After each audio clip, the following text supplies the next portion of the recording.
ಶಾಂತಿ. ಮುರಳಿಯ ದಿನಾಂಕ 7/8/2026. ಪ್ರಾತಃ ಮುರಳಿ ಬಾಪ್ದಾದ ಮಧುಬನ.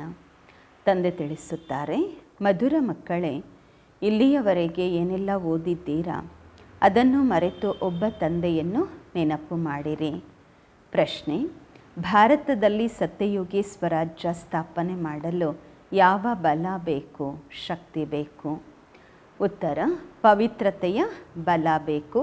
ತಾವು ಸರ್ವಶಕ್ತಿವಂತ ತಂದೆಯ ಜೊತೆ ಯೋಗ ಜೋಡಿಸಿ ಪವಿತ್ರರಾಗುತ್ತೀರಾ. ಈ ಒಂದು ಪವಿತ್ರತೆಯ ಬಲದಿಂದಲೇ ಸತ್ಯಯುಗಿ ಸ್ವರಾಜ್ಯದ ಸ್ಥಾಪನೆಯಾಗುವುದು. ಇದರಲ್ಲಿ ಯುದ್ಧದ ಮಾತು ಇಲ್ಲ.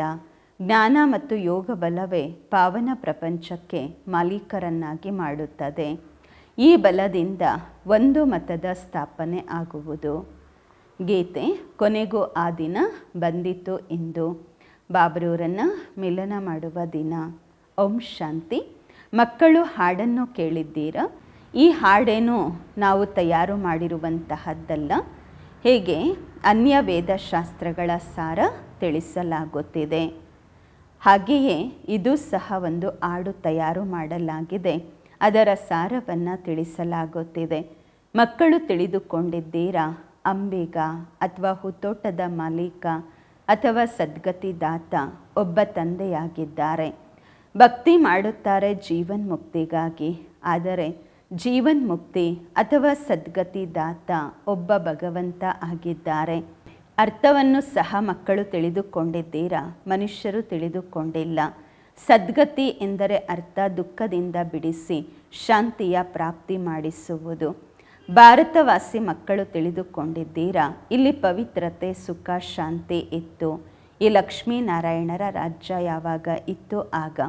ರಾಧಾಕೃಷ್ಣರ ರಾಜ್ಯ ಎಂದು ಹೇಳಲು ಸಾಧ್ಯವಿಲ್ಲ. ವಾಸ್ತವದಲ್ಲಿ ಮಾತೆಯರ ಅಂಜಿನ್ಸ್ ರಾಧೆಯಾಗಿದ್ದಾರೆ. ಅವರನ್ನು ಜಾಸ್ತಿ ಪ್ರೀತಿ ಮಾಡಬೇಕು. ಮತ್ತೆಯೂ ಸಹ ಶ್ರೀಕೃಷ್ಣನನ್ನು ಬಹಳ ಪ್ರೀತಿ ಮಾಡುತ್ತಾರೆ. ಉಯ್ಯಾಲೆಯಲ್ಲಿ ಹಾಕಿ ತೂಗುತ್ತಾರೆ. ಕೃಷ್ಣ ಜನ್ಮಾಷ್ಟಮಿಯನ್ನು ಆಚರಿಸುತ್ತಾರೆ.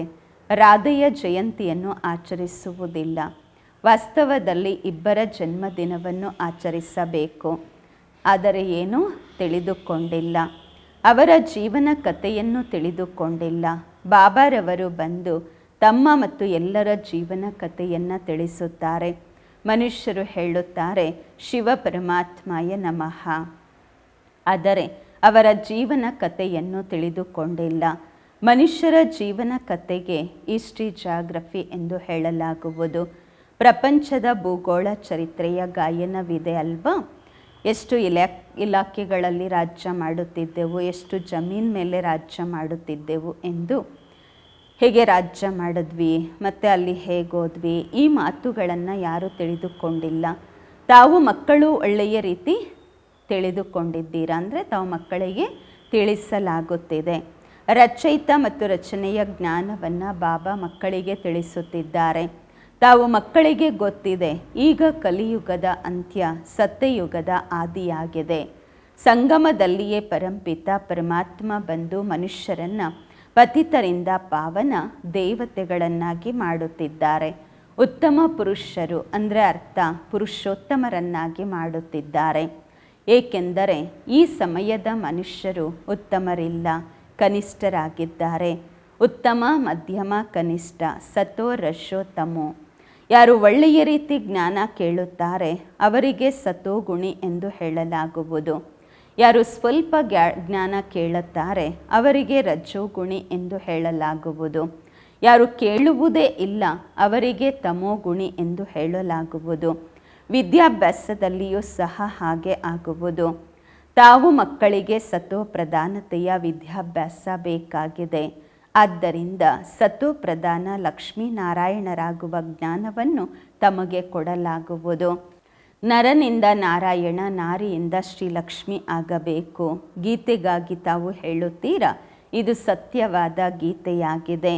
ತಾವು ಬರೆಯಬಹುದು, ಇದಾಗಿದೆ ಸತ್ಯ ಗೀತಾ ಪಾಠಶಾಲೆ. ಅಂದರೆ ಅರ್ಥ ಸತ್ಯನಾರಾಯಣರಾಗುವ ಕತೆ ಅಥವಾ ಸತ್ಯ ಅಮರ ಕತೆ, ಸತ್ಯ ಮೂರನೆಯ ನೇತ್ರದ ಕತೆ. ಚಿತ್ರಗಳು ಎಲ್ಲ ನಿಮ್ಮ ಬಳಿ ಇವೆ. ಇದರಲ್ಲಿ ಪೂರ್ತಿ ಜ್ಞಾನವಿದೆ. ತಾವು ಮಕ್ಕಳು ಈಗ ಪ್ರತಿಜ್ಞೆ ಮಾಡುತ್ತೀರಾ, ನಾವು ಪ್ರಜಾಪಿತ ಬ್ರಹ್ಮ ಕುಮಾರ ಕುಮಾರಿಯರು ಭಾರತವನ್ನು ಸತೋಪ್ರಧಾನ ಸ್ವರ್ಗವನ್ನಾಗಿ ಮಾಡಿಯೇ ಬಿಡುತ್ತೇವೆ. ತಮಗೆ ಎಚ್ಚರಿಕೆಯನ್ನು ನೀಡಲಾಗುತ್ತಿದೆ. ತಾವು ಎಲ್ಲರಿಗೂ ಹೋಗಿ ಸಂದೇಶ ಕೊಡುತ್ತೀರಾ. ಗಾಂಧೀಜಿಯೂ ಸಹ ಪಾವನ ರಾಜ್ಯ ಬಯಸುತ್ತಿದ್ದರು ಅಂದಾಗ ಅವಶ್ಯವಾಗಿ ಈಗ ಪತಿತ ರಾಜ್ಯವಿದೆ. ಇದು ಯಾರೂ ತಿಳಿದುಕೊಳ್ಳುವುದಿಲ್ಲ ನಾವು ಪತಿತರೆಂದು. ರಾವಣ ಪಂಚವಿಕಾರಗಳು ಹೇಳ್ತಾರೆ ರಾಮರಾಜ್ಯ ಬೇಕು ಎಂದು ಅಂದಾಗ ಅವಶ್ಯವಾಗಿ ಆಸುರಿ ಸಂಪ್ರದಾಯದವರಾಗಿದ್ದಾರೆ ಅಲ್ವಾ. ಆದರೆ ಇದು ಯಾರ ಬುದ್ಧಿಯಲ್ಲಿಯೂ ಬರುವುದಿಲ್ಲ. ಎಷ್ಟು ದೊಡ್ಡ ದೊಡ್ಡ ಗುರುಗಳು ಸಹ ಅಷ್ಟು ತಿಳಿದುಕೊಳ್ಳುವುದೇ ಇಲ್ಲ. ಅಂದರೆ ಯಾರಿಗೇನು ಬರುತ್ತೆ ಅದನ್ನು ಹೇಳಿಬಿಡ್ತಾರೆ. ತಾವು ಮಕ್ಕಳು ಎಲ್ಲರಿಗೂ ಸಂದೇಶ ಕೊಡುತ್ತೀರಾ. ನಾವು ಶ್ರೀಮತದಂತೆ ಬ್ರಹ್ಮರವರ ಮೂಲಕ 5000 ವರ್ಷಗಳ ಮೊದಲಿನಂತೆ ದೈವಿ ರಾಜ್ಯವನ್ನು ಸ್ಥಾಪನೆ ಮಾಡುತ್ತಿದ್ದೇವೆ. ಇದಾಗಿದೆ ಪುರುಷೋತ್ತಮ ಸಂಗಮ ಯುಗ. ಕನಿಷ್ಠ ಪುರುಷರಿಂದ ಸತೋಪ್ರಧಾನ ಪುರುಷೋತ್ತಮರಾಗುತ್ತಿದ್ದೇವೆ. ಮರ್ಯಾದಾ ಪುರುಷೋತ್ತಮ ಆದಿ ಸನಾತನ ದೇವಿ ದೇವತಾ ಧರ್ಮ ಇದಾಗಿ ಈಗ ಸ್ಥಾಪನೆಯಾಗುತ್ತಿದೆ. ಈಗ ಒಂದೇ ದೇವಿ ದೇವತಾ ಧರ್ಮದ ಸ್ಥಾಪನೆಯಾಗುವುದು, ಬೇರೆ ಧರ್ಮಗಳು ಇರುವುದಿಲ್ಲ. ತಾವು ಮಕ್ಕಳು ಸಿದ್ಧ ಮಾಡಿ ತಿಳಿಸುತ್ತೀರಾ. ಸತ್ಯಯುಗದಲ್ಲಿ ಒಂದೇ ಧರ್ಮ ಒಂದೇ ರಾಜ್ಯವಿತ್ತು. ಬಲೆ ತ್ರೇತಾದಲ್ಲಿ ಸೂರ್ಯವಂಶದವರಿಂದ ಪರಿವರ್ತನೆ ಆಗಿ ಚಂದ್ರವಂಶದಲ್ಲಿ ಹೋಗುತ್ತೇವೆ. ಆದರೆ ಇರುವುದು ಅಲ್ಲಿ ಒಂದೇ ಭಾಷೆ. ಈಗಂತೂ ಭಾರತದಲ್ಲಿ ಅನೇಕ ಭಾಷೆಗಳಿವೆ. ಮಕ್ಕಳು ತಿಳಿದುಕೊಂಡಿದ್ದೀರಾ. ನಮ್ಮ ರಾಜ್ಯದಲ್ಲಿ ಒಂದೇ ಭಾಷೆ ಇತ್ತು. ಈ ಕಾಲದಲ್ಲಂತೂ ಬಹಳಷ್ಟು ನೋಡುತ್ತಿರುತ್ತೀರಾ. ಹೇಗೆ ಪ್ರಯಾಣ ಮಾಡ್ತಾರೆ, ತಮ್ಮ ದೇಶ ಸಮೀಪ ಕಂಡು ಬಂದಿತೆಂದರೆ ಖುಷಿ ಪಡುತ್ತಾರೆ. ಈಗ ನಮ್ಮ ಮನೆ ಬಂದಿತೆಂದು, ಈಗ ಹೋಗ್ತೇವೆ, ಪರಿವಾರವನ್ನು ಮಿಲನ ಮಾಡುತ್ತೇವೆ ಎಂದು. ನಿಮಗೂ ಸಹ ತಮ್ಮ ರಾಜಧಾನಿಯ ಸಾಕ್ಷಾತ್ಕಾರವಾಗುವುದು, ತಮ್ಮ ಪುರುಷಾರ್ಥದ ಸಾಕ್ಷಾತ್ಕಾರವೂ ಆಗುವುದು. ತಾವು ನೋಡುತ್ತೀರಾ, ಬಾಬಾ ನಮಗೆಷ್ಟೊಂದು ಹೇಳುತ್ತಿದ್ದಾರೆ ಪುರುಷಾರ್ಥ ಮಾಡಿ ಎಂದು. ಇಲ್ಲವೆಂದರೆ ಅಹಂಕಾರ ಮಾಡಬೇಕಾಗುವುದು, ಅಯ್ಯೋ ಅಯ್ಯೋ ಅನ್ನಬೇಕಾಗತ್ತೆ. ಮತ್ತು ಪದವಿಯೂ ಸಹ ಭ್ರಷ್ಟವಾಗುವುದು. ಯೋಗದ ಯಾತ್ರೆಯನ್ನು ಎಲ್ಲರಿಗೂ ತಿಳಿಸಬೇಕು. ಎಲ್ಲರಿಗೂ ತಿಳಿಸುವಂತಹದ್ದು ಬಹಳ ಸಹಜ. ಮೆಟ್ಟಿಲು ಎಷ್ಟು ಸಹಜವಾಗಿದೆ. ಮೆಟ್ಟಿಲಿನ ಚಿತ್ರದ ಬಗ್ಗೆ ತಿಳಿಸುವುದು. ಯಾರು ಲಾಸ್ಟಲ್ಲಿ ಬರುತ್ತಾರೆ ಅವರಿಗೆ ದಿನ ಪ್ರತಿದಿನ ಈ ಜ್ಞಾನ ಸಹಜವಾಗುತ್ತಾ ಹೋಗುವುದು. ಸಹಜವಾಗಿ ಜ್ಞಾನ ಸಿಗತ್ತೆ. ಒಂದು ವಾರ ತಿಳಿದುಕೊಂಡರೆ ಸಾಕು, ಸಹಜವಾಗಿ ಅರ್ಥ ಮಾಡಿಕೊಳ್ಳಬಹುದು. ಅಂತಹ ಚಿತ್ರಗಳು ತಯಾರಾಗಿವೆ. ಅದರಲ್ಲಿ ಅಕ್ಯುರೇಟ್ ಆದಂತಹ ತಿಳುವಳಿಕೆ ಇದೆ. 84 ಜನ್ಮಗಳ ಚಕ್ರ ಬಿಲ್ಕುಲ್ ಸರಿಯಾಗಿದೆ. ಭಾರತವಾಸಿಗಳಿಗೋಸ್ಕರ ಇದೆ. ತಾವು ಮಕ್ಕಳ ಬುದ್ಧಿಯಲ್ಲಿ ಪೂರ್ತಿ ಜ್ಞಾನವಿದೆ. ತಾವು ತಿಳಿದುಕೊಂಡಿದ್ದೀರಾ. ಪತಿತ ಪಾವನ ಸದ್ಗತಿದಾತ ಶಿವ ತಂದೆಯ ಮತದಂತೆ ನಾವು ಪುನಃ ಸಹಜ ರಾಜಯೋಗ ಬಲದಿಂದ ನಮ್ಮದೇ ಆದ ತನು ಮನ ಧನದಿಂದ ಭಾರತವನ್ನು ಸ್ವರ್ಗವನ್ನಾಗಿ ಮಾಡುತ್ತೇವೆ. ಬೇರೆ ಅನ್ಯರಿಂದ ಏನೂ ತೆಗೆದುಕೊಳ್ಳುವುದಿಲ್ಲ. ನಾವು ನಮ್ಮದೇ ತನು ಮನ ಧನದಿಂದ ಸೇವೆ ಮಾಡುತ್ತೇವೆ. ಎಷ್ಟು ಸಾಧ್ಯವೋ ಅಷ್ಟು ಮಾಡುತ್ತೇವೆ. ನಮ್ಮ ಭವಿಷ್ಯವನ್ನು ತಯಾರು ಮಾಡಿಕೊಳ್ಳುತ್ತೇವೆ. ತಾವೇ ಮನೆಯ ಮಕ್ಕಳಾಗಿದ್ದೀರಾ ಅಂತಾರೆ ಬಾಬ್ರೂರ್. ಪರಿವಾರದವರು ಅಂದಾಗ ಮನೆಗಾಗಿ ಮಾಡಲೇಬೇಕು, ಪರಿವಾರಕ್ಕೋಸ್ಕರ ಸೇವೆ ಮಾಡಬೇಕು. ನಿಮ್ಮಿಂದಲೇ ಬಾಬಾರವರು ಸತ್ಯಯುಗದ ಸ್ವರಾಜ್ಯವನ್ನು ಸ್ಥಾಪನೆ ಮಾಡಿಸುತ್ತಿದ್ದಾರೆ ಅಂದಾಗ ಖರ್ಚು ಸಹ ತಾವೇ ಮಾಡುತ್ತೀರಾ. ತಮಗೇನು ಅಷ್ಟು ಖರ್ಚೇನಿಲ್ಲ. ಕೇವಲ ಶಿವ ತಂದೆಯನ್ನು ನೆನಪು ಮಾಡಬೇಕು. ಮತ್ತು ಏನೋ ಈಶ್ವರಿಯ ಕಾರ್ಯವಿದೆ, ಅದನ್ನು ಸಂಭಾಲನೆ ಮಾಡಬೇಕು ತನು ಮನ ಧನದಿಂದ. ಕನ್ಯರಿಗೇನು ಖರ್ಚು ಮಾಡ್ತೀರಾ? ಕನ್ಯರೇನು ಖರ್ಚು ಮಾಡಬೇಕಾಗತ್ತೆ? ಅವ್ರ ಹತ್ರ ಏನಿರತ್ತೆ? ಬಾಬಾ ಮಕ್ಕಳ ಹತ್ರ ಫೀಸ್ ಏನು ತಗೊಳ್ಳೋದಿಲ್ಲ, ಏನೂ ಇಲ್ಲ. ನಿಮ್ಮ ಮನೆ ಅಂತ ತಿಳಿದು ಸೇವೆ ಮಾಡಬೇಕು ಅಂತಾರೆ ಬಾಬಾ. ಪರಿವಾರ ಅಂದಾಗ ಫೀಸ್ ಇಲ್ಲ. ಪರಿವಾರ ಮನೆಯನ್ನು ಸಂಭಾಲನೆ ಮಾಡಬೇಕಾಗತ್ತೆ. ಶಾಲೆಯಲ್ಲಿ ಮೊದಲು ಫೀಸ್ ಬಗ್ಗೆ ಮಾತಾಡ್ತಾರೆ. ಅಲ್ಲಿ ಎಷ್ಟು ವಿದ್ಯಾಭ್ಯಾಸಕ್ಕಾಗಿ ಖರ್ಚಾಗತ್ತೆ. ಇಲ್ಲಂತೂ ಶಿವ ತಂದೆ ಅಂತೂ ಮಕ್ಕಳಿಂದ ಹೇಗೆ ಹಣ ತಗೊಳ್ತಾರೆ? ಶಿವಬಾಬರವ್ರಿಗೆ ತಮ್ಮ ಮನೆ ಮಾಡ್ಕೋಬೇಕಾಗಿದೆಯಾ? ಹಣ ತಗೊಂಡು ಅವ್ರ ಅಕೌಂಟಿಗೆ ಅಥವಾ ಅವ್ರ ಮನೆ ಮಾಡ್ಕೋಬೇಕಾ? ತಾವು ಮಕ್ಕಳಿಗಾಗಿ ಭವಿಷ್ಯದ ಸ್ವರ್ಗದಲ್ಲಿ ವಜ್ರ ವೈಡೂರ್ಯಗಳ ಮಹಲುಗಳನ್ನು ಕಟ್ಟಬೇಕಾಗಿದೆ ಬಾಬಾ ಈಗ. ಆದ್ದರಿಂದ ತಾವು ಇಲ್ಲಿ ಏನೂ ಸೇವೆ ಮಾಡುತ್ತೀರಾ, ಅದರ ರಿಟರ್ನ್ ಆಗಿ ಭವಿಷ್ಯದಲ್ಲಿ ನಿಮಗೆ ಮಹಲ್ ಸಿಗುವುದು. ಇದು ಬಹಳ ಅರ್ಥ ಮಾಡಿಕೊಳ್ಳಬೇಕಾದ ಮಾತಾಗಿದೆ. ಯಾರೆಷ್ಟು ತನು ಮನ ಧನದಿಂದ ಸೇವೆ ಮಾಡುತ್ತೀರಾ ಅವರು ಅಷ್ಟು ಪಡೆದುಕೊಳ್ಳುತ್ತೀರಾ.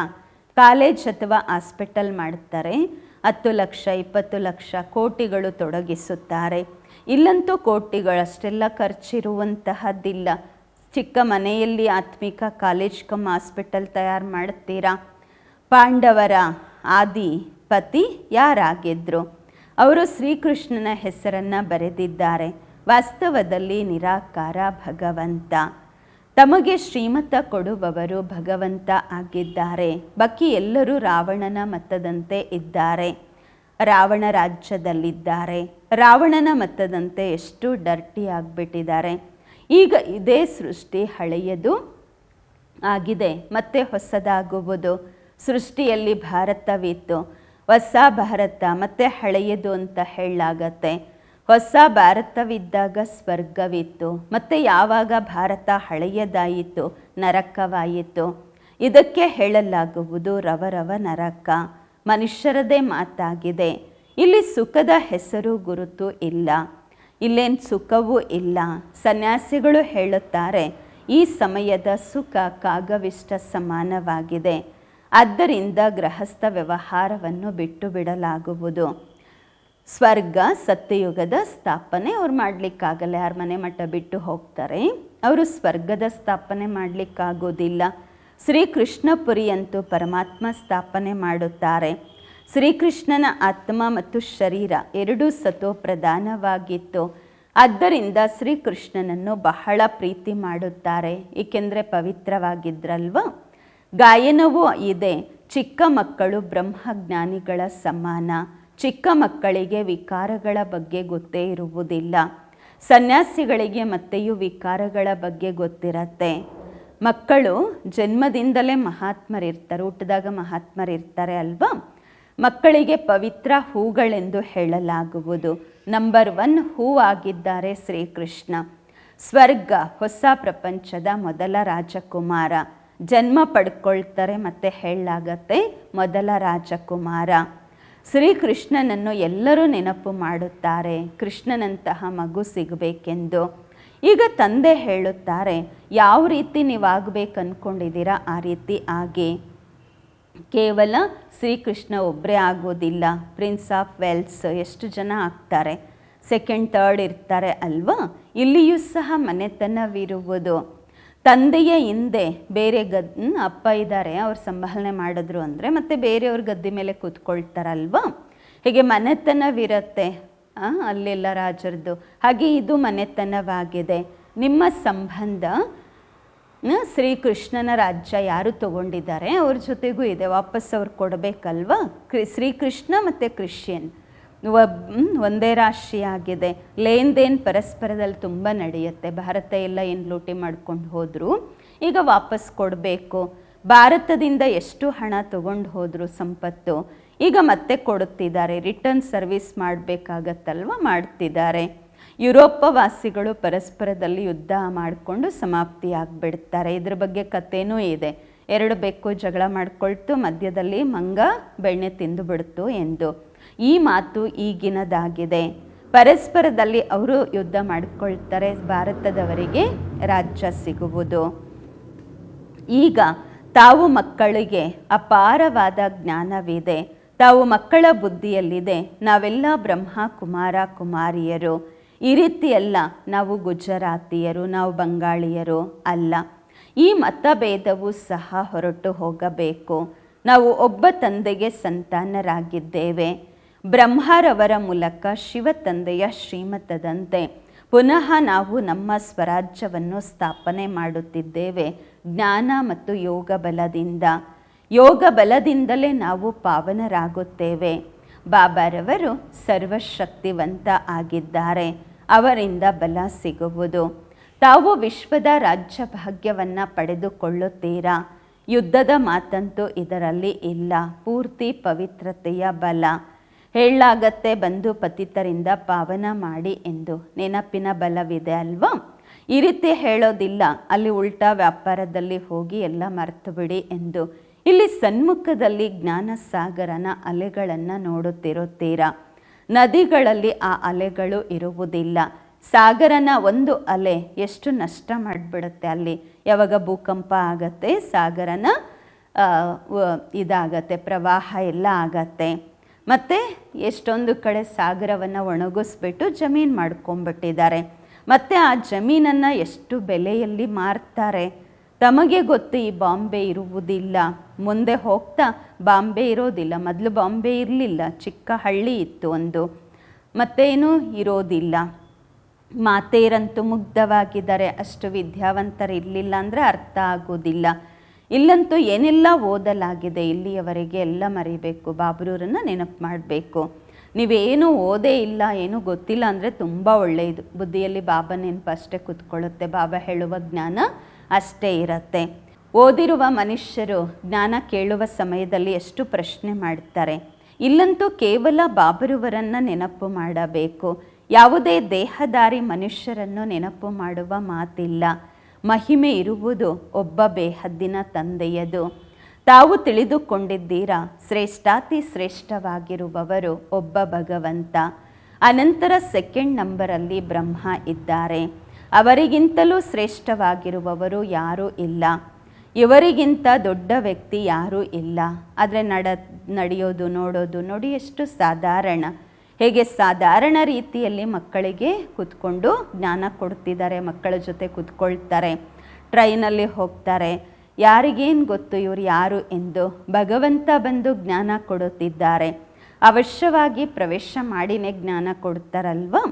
ಒಂದು ವೇಳೆ ಶ್ರೀಕೃಷ್ಣ ಇದ್ದಿದ್ದೆ ಆದರೆ ಎಷ್ಟು ಜನ ಸೇರಿಬಿಡ್ತಾ ಇದ್ರು. ಮತ್ತು ಓದಿಸ್ಲಿಕ್ಕೂ ಆಗ್ತಾ ಇರಲಿಲ್ಲ, ದರ್ಶನ ಮಾಡಬೇಕಾಗಿತ್ತು ಕೇವಲ ಅಷ್ಟೇ. ಇಲ್ಲಂತೂ ಬಾಬರವರು ಗುಪ್ತ ಸಾಧಾರಣ ವೇಷದಲ್ಲಿ ಕುಳಿತು ಮಕ್ಕಳಿಗೆ ಓದಿಸುತ್ತಿದ್ದಾರೆ. ತಾವಾಗಿದ್ದೀರಾ ಅಹಿಂಸಾ ಸೇನೆ, ಹಿಂಸೆ ಮಾಡುವಂತಹ ಸೈನಿಕರು ಅಲ್ಲ. ತಾವು ತಿಳಿದುಕೊಂಡಿದ್ದೀರಾ, ನಾವು ಆತ್ಮರು ಯೋಗ ಬಲದಿಂದ ಪುನಃ ನಮ್ಮ ರಾಜ್ಯವನ್ನು ಸ್ಥಾಪನೆ ಮಾಡುತ್ತಿದ್ದೇವೆ. ಈ ಹಳೆಯ ಶರೀರವನ್ನು ಬಿಟ್ಟು ಹೊಸ ಪವಿತ್ರ ಸುಂದರ ಶರೀರವನ್ನು ಧಾರಣೆ ಮಾಡಿಕೊಳ್ಳುತ್ತೇವೆ. ಈಗ ಆಸುರಿ ಸಂಪ್ರದಾಯದವರಿದ್ದೇವೆ, ನಂತರ ದೈವಿ ಸಂಪ್ರದಾಯದವರಾಗುತ್ತೇವೆ. ಆತ್ಮ ಹೇಳುತ್ತೆ, ನಾವು ಹೊಸ ಪ್ರಪಂಚದಲ್ಲಿ ದೈವಿ ಶರೀರ ಧಾರಣೆ ಮಾಡಿಕೊಂಡು ರಾಜ್ಯ ಮಾಡುತ್ತೇವೆ. ಆತ್ಮ ಮೇಲ್ ಆಗಿದೆ, ಪುರುಷ ಆಗಿದೆ, ಶರೀರ ಪ್ರಕೃತಿಯಾಗಿದೆ. ಆತ್ಮ ಸದಾ ಪುರುಷ ಆಗಿದೆ. ಬಾಕಿ ಶರೀರ ಲೆಕ್ಕಾಚಾರದಿಂದ ಮೇಲ್ ಫಿಮೇಲಿನ ಶರೀರ ಸಿಗ್ಬೋದು, ಸ್ತ್ರೀ ಪುರುಷನ ಶರೀರ ಸಿಗ್ಬೋದು. ಆದರೆ ನಾವಂತೂ ಅವಿನಾಶಿ ಆತ್ಮರಾಗಿದ್ದೇವೆ. ಈ ಚಕ್ರ ಸುತ್ತುತ್ತಿರುತ್ತದೆ. ಕಲಿಯುಗದ ವಿನಾಶವೂ ಸಹ ಅವಶ್ಯವಾಗಿ ಆಗಬೇಕು. ವಿನಾಶದ ಗುರುತುಗಳು ಸಹ ಸನ್ಮುಖದಲ್ಲಿ ನೋಡುತ್ತಿದ್ದೀರಾ. ಅದೇ ಮಹಾಭಾರತ ಯುದ್ಧ ನಡೆಯಲಿದೆ. ಅವಶ್ಯವಾಗಿ ಭಗವಂತನು ಇರುತ್ತಾರೆ. ಯಾವ ರೂಪದಲ್ಲಿ ಯಾವ ಶರೀರದಲ್ಲಿ ಇರುತ್ತಾರೆ ಅದನ್ನು ನೀವು ಮಕ್ಕಳಷ್ಟೇ ಅರ್ಥ ಮಾಡಿಕೊಳ್ಳುತ್ತೀರಾ, ಮತ್ತಾರಿಗೂ ತಿಳಿಯುವುದಿಲ್ಲ. ಹೇಳುತ್ತಾರೆ ಬಾಬ್ರೂರು, ನಾನು ಬಿಲ್ಕುಲ್ ಸಾಧಾರಣ ತನುವಿನಲ್ಲಿ ಬಂದಿದ್ದೇನೆ. ನಾನು ಶ್ರೀಕೃಷ್ಣನ ತನುವಿನಲ್ಲಿ ಬರುವುದಿಲ್ಲ. ಇವರು ಪೂರ್ತಿ 84 ಜನ್ಮ ಪಡೆಯುತ್ತಾರೆ. ನಾನು ಇವರ ಬಹಳ ಜನ್ಮಗಳ ಅಂತಿಮದಲ್ಲಿಯೂ ಸಹ ಅಂತಿಮದಲ್ಲಿ ಬಂದಿದ್ದೇನೆ. 84 ಜನ್ಮಗಳು ಸೂರ್ಯವಂಶ ಮನೆತನದವರೇ ತೆಗೆದುಕೊಳ್ಳುತ್ತಾರೆ. ಅವರೇ ಮೊದಲ ನಂಬರಲ್ಲಿ ಬರುತ್ತಾರೆ. ಸಾಕಾರಿ ವೃಕ್ಷ ಮತ್ತು ನಿರಾಕಾರಿ ವೃಕ್ಷ ಎರಡರ ಸಾರವನ್ನು ತಮಗೆ ತಿಳಿಸಲಾಗಿದೆ. ಎರಡರ ಜ್ಞಾನ ನಿಮಗಿದೆ. ಮೂಲವತನದಿಂದ ನಂಬರ್ ವಾರಾಗಿ ಆತ್ಮರು ಬರುತ್ತಾರೆ. ಚಿತ್ರಗಳಲ್ಲಿ ತಿಳುವಳಿಕೆಯಂತೂ ಬಹಳ ಚೆನ್ನಾಗಿದೆ. ಮೊಟ್ಟ ಮೊದಲು ದೇವಿ ದೇವತಾ ಧರ್ಮದ ಆತ್ಮರು ಬರುತ್ತಾರೆ. ಅನಂತರ ದ್ವಾಪರದಿಂದ ನಂಬರ್ ವಾರಾಗಿ ಅನ್ಯ ಧರ್ಮದವರು ಬರುತ್ತಾರೆ. ತಾವು ಮಕ್ಕಳು ಅನೇಕರಿಗೆ ತಿಳಿಸಬೇಕು. ಕುಮಾರಿಯರು ನಿಲ್ಲಬೇಕು ಸರ್ವಿಸ್ ಮಾಡಲಿಕ್ಕೆ. ಕೆಲವು ಮಕ್ಕಳು ಆ ರೀತಿ ಮಾತುಗಳನ್ನು ತಿಳಿಸ್ಕೊಡ್ತಾರೆ, ಕಮಾಲ್ ಆಗಿಬಿಡತ್ತೆ ಅಂತಾರೆ ಬಾಬ್ರವರು. ಕಮಾಲ್ ಮಾಡುವ ರೀತಿಯಲ್ಲಿ ಸೇವೆಯನ್ನು ಮಾಡಬೇಕು. ಎಷ್ಟು ಹೆಸರು ಪ್ರಸಿದ್ಧ ಮಾಡ್ತಾರೆ.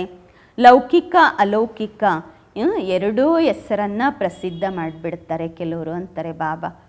ಬಾಬನ ಹೆಸರು ಪ್ರಸಿದ್ಧ ಮಾಡ್ತಾರೆ, ಲೌಕಿಕ ಪರಿವಾರದವರ ಹೆಸರನ್ನು ಪ್ರಸಿದ್ಧ ಮಾಡ್ತಾರೆ. ಆ ರೀತಿ ಸರ್ವಿಸ್ ಮಾಡಬೇಕು ಅಂತಾರೆ ಬಾಬ್ರವರು.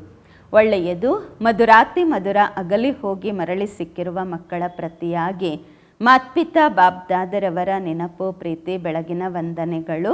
ಆತ್ಮಿಕ ಮಕ್ಕಳಿಗೆ ಆತ್ಮಿಕ ತಂದೆಯ ನಮಸ್ಕಾರಗಳು. ನಾವು ಆತ್ಮಿಕ ಮಕ್ಕಳಿಂದ ಆತ್ಮಿಕ ಮಾತ್ಪಿತಾ ಬಾಬ್ದಾದರವರಿಗೆ ನೆನಪು, ಪ್ರೀತಿ, ಬೆಳಗಿನ ವಂದನೆಗಳು ಹಾಗೂ ನಮಸ್ಕಾರಗಳು. ಧಾರಣೆಗಾಗಿ ಮುಖ್ಯ ಸಾರ ಫಸ್ಟ್ ಪಾಯಿಂಟ್ ಆಗಿದೆ. ಸಂಗಮ ಯುಗದಲ್ಲಿ ಶ್ರೇಷ್ಠ ಕರ್ಮ ಮಾಡುತ್ತಾ ಪುರುಷೋತ್ತಮರಾಗಬೇಕು. ಯಾವುದೇ ಅಂತಹ ಕರ್ಮವನ್ನು ಮಾಡಬಾರದು, ಕನಿಷ್ಠರಾಗುವ ಹಾಗೆ. ಎರಡನೇದು, ಗುಪ್ತ ರೂಪದಲ್ಲಿ ತಂದೆಗೆ ಸಹಯೋಗಿಗಳಾಗಿ ಭಾರತವನ್ನು ಸ್ವರ್ಗವನ್ನಾಗಿ ಮಾಡುವ ಸೇವೆ ಮಾಡಬೇಕು. ತಮ್ಮದೇ ಆದ ತನು ಮನ ಧನದಿಂದ ಭಾರತವನ್ನು ಸ್ವರ್ಗವನ್ನಾಗಿ ಮಾಡಬೇಕು. ನೆನಪು ಮತ್ತು ಪವಿತ್ರತೆಯ ಬಲವನ್ನು ಜಮಾ ಮಾಡಿಕೊಳ್ಳಬೇಕು. ವರದಾನ: ತಮ್ಮ ಸಂಪೂರ್ಣ ಸ್ಥಿತಿಯ ಮೂಲಕ ಸರ್ವ ಪ್ರಕಾರದ ಅಧೀನತೆಯನ್ನು ಸಮಾಪ್ತಿ ಮಾಡುವಂತಹ ಪ್ರಕೃತಿ ಜೀತರಾಗಿರಿ. ತಮ್ಮ ಸಂಪೂರ್ಣ ಸ್ಥಿತಿಯ ಮೂಲಕ ಸರ್ವ ಪ್ರಕಾರದ ಅಧೀನತೆಯನ್ನು ಸಮಾಪ್ತಿ ಮಾಡುವಂತಹ ಪ್ರಕೃತಿ ಜೀತರಾಗಿರಿ. ವರದಾನದ ವಿಶ್ಲೇಷಣೆ: ಯಾವಾಗ ತಾವು ತಮ್ಮ ಸಂಪೂರ್ಣ ಸ್ಥಿತಿಯಲ್ಲಿ ಸ್ಥಿತರಾಗಿರುತ್ತೀರಾ ಆಗ ಪ್ರಕೃತಿಯ ಮೇಲೆಯೂ ವಿಜಯ ಅಂದರೆ ಅರ್ಥ ಅಧಿಕಾರದ ಅನುಭವವಾಗುವುದು. ಸಂಪೂರ್ಣ ಸ್ಥಿತಿಯಲ್ಲಿ ಯಾವುದೇ ಪ್ರಕಾರದ ಅಧೀನತೆ ಇರುವುದಿಲ್ಲ. ಆದರೆ ಅಂತಹ ಸಂಪೂರ್ಣ ಸ್ಥಿತಿ ತಯಾರು ಮಾಡಿಕೊಳ್ಳಲು 3 ಮಾತುಗಳು ಜೊತೆ ಜೊತೆಯಲ್ಲಿ ಬೇಕು. ಒಂದು ಆತ್ಮೀಯತೆ, ಎರಡನೇದು ರುಹಾಬ್, ಮೂರನೇದು ದಯಾಹೃದಯಿಯ ಗುಣ. ಯಾವಾಗ ಈ 3 ಮಾತುಗಳು ಪ್ರತ್ಯಕ್ಷ ರೂಪದಲ್ಲಿ ಸ್ಥಿತಿಯಲ್ಲಿ ಮುಖ ಮತ್ತು ಕರ್ಮದಲ್ಲಿ ಕಾಣುತ್ತವೆ ಆಗ ಹೇಳಬಹುದು ಅಧಿಕಾರಿ ಅಥವಾ ಪ್ರಕೃತಿ ಜೀತ್ ಆತ್ಮ ಎಂದು. ಸ್ಲೋಗನ್: ಶ್ರೀಮತದ ಲಗಾಮ್ ಶಕ್ತಿಶಾಲಿಯಾಗಿದ್ದಾಗ ಮನಸ್ಸೆಂಬ ಕುದುರೆ ಓಡಲು ಸಾಧ್ಯವಾಗುವುದಿಲ್ಲ. ಬಾಬನ ಶ್ರೀಮತದ ಲಗಾಮ್ ಶಕ್ತಿಶಾಲಿಯಾಗಿದ್ದಾಗ ಮನಸ್ಸೆಂಬ ಕುದುರೆ ಓಡಲು ಸಾಧ್ಯವಿಲ್ಲ. ಅವ್ಯಕ್ತ ಇಶಾರೆ: ಅಪವಿತ್ರತೆಯ ಬೀಜವನ್ನು ಸಹ ಸಮಾಪ್ತಿ ಮಾಡಿ ಸಂಪೂರ್ಣ ಸ್ವಚ್ಛವಾಗಿರಿ. ಒಂದು ವೇಳೆ ಯಾವುದೇ ಅಪವಿತ್ರತೆಯ ವೃತ್ತಿ, ದೃಷ್ಟಿ ಮತ್ತು ಸಂಕಲ್ಪದಲ್ಲಿ ಇತ್ತು ಅಂತ ಅಂದರೆ ಬ್ರಾಹ್ಮಣತನದ ಸ್ಥಿತಿಯಲ್ಲಿ ಸ್ಥಿತರಾಗಿರಲು ಸಾಧ್ಯವಾಗುವುದಿಲ್ಲ. ಆದ್ದರಿಂದ ಹೆಜ್ಜೆ ಹೆಜ್ಜೆಗೂ ಎಚ್ಚರವಾಗಿ ಇರಬೇಕು. ವಿಶೇಷತೆಗಳ ಜೊತೆಯಲ್ಲಿ ಒಂದು ವೇಳೆ ಯಾವುದೇ ಒಂದು ಬಲಹೀನತೆ ಇತ್ತೆಂದರೂ ಸಹ ಒಂದು ಬಲಹೀನತೆ ಅನೇಕ ವಿಶೇಷತೆಗಳನ್ನು ಸಮಾಪ್ತಿ ಮಾಡುತ್ತದೆ. ಓಂ ಶಾಂತಿ.